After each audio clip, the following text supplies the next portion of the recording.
Avec la circulation dense que nous connaissons, il n'est pas rare de croiser des conducteurs tendus et qui ne se comportent pas toujours très bien sur la route. Alors si la mauvaise humeur est contagieuse, la courtoisie l'est tout autant et permet d'avoir des effets bénéfiques sur la mobilité et la sécurité. Alors si dès aujourd'hui, nous adoptions les bons comportements plutôt que les mauvais. Par exemple, un premier principe général de courtoisie valable pour tout le monde est de ne pas faire perdre sans raison valable du temps aux autres sur la route. C'est un bon début pour n'énerver personne. Faire perdre inutilement du temps aux autres, c'est par exemple s'immobiliser sur la chaussée pour un motif futile ou alors s'arrêter en double fil ou tout autre endroit gênant sans se soucier des autres usagers. À l'opposé, certains voudraient qu'on soit tous rapides. On a déjà tous été victimes de coups de klaxon, d'appels de phare ou été collés de près par un conducteur pressé qui voudrait nous voir accélérer alors qu'on roule déjà bien assez vite au regard de la loi. Même si on est pressé, il est inconvenant de pousser les autres à rouler plus vite et certainement s'il s'agit de rouler trop vite. Ce n'est pas non plus parce qu'on est pressé qu'il faut brûler la politesse à d'autres usagers.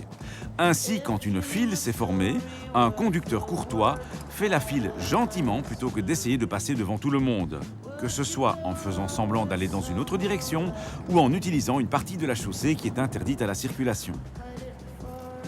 D'une manière générale, respecter le code de la route est déjà la première des courtoisies. Cependant, le code de la route ne donne pas de solution satisfaisante dans toutes les situations qui peuvent se présenter sur la route.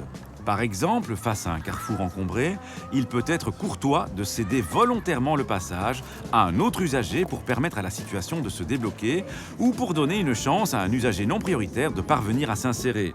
Et face à un tel comportement courtois, un petit geste de remerciement sera toujours le bienvenu. Enfin, la courtoisie, c'est aussi de respecter les emplacements de stationnement prévus pour d'autres. En ville ou dans les parkings de grande surface, des emplacements sont prévus pour les livreurs, les jeunes mamans et surtout pour les véhicules transportant des personnes handicapées. Ne les occupez pas si vous n'y avez pas droit, au risque de faire perdre parfois beaucoup de temps et d'énergie à d'autres personnes.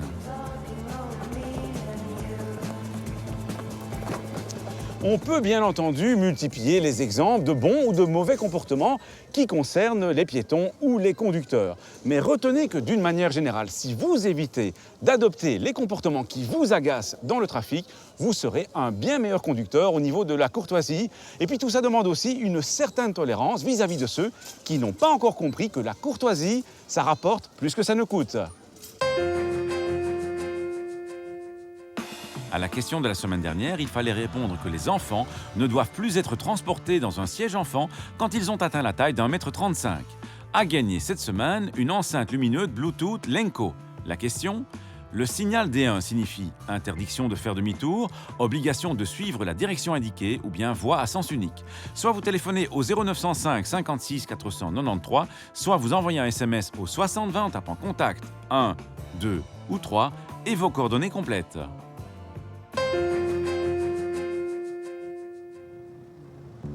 Les sourds et les malentendants savent très bien qu'ils doivent compenser leur handicap sur la route par une attention redoublée. Ce n'est visiblement pas le cas des entendants quand ils se coupent eux-mêmes des sons ambiants. En effet, une étude américaine de 2012 arrivait à la conclusion que le nombre d'accidents graves chez les piétons qui se déplacent avec des écouteurs ou casques aux oreilles avait triplé en 6 ans aux USA.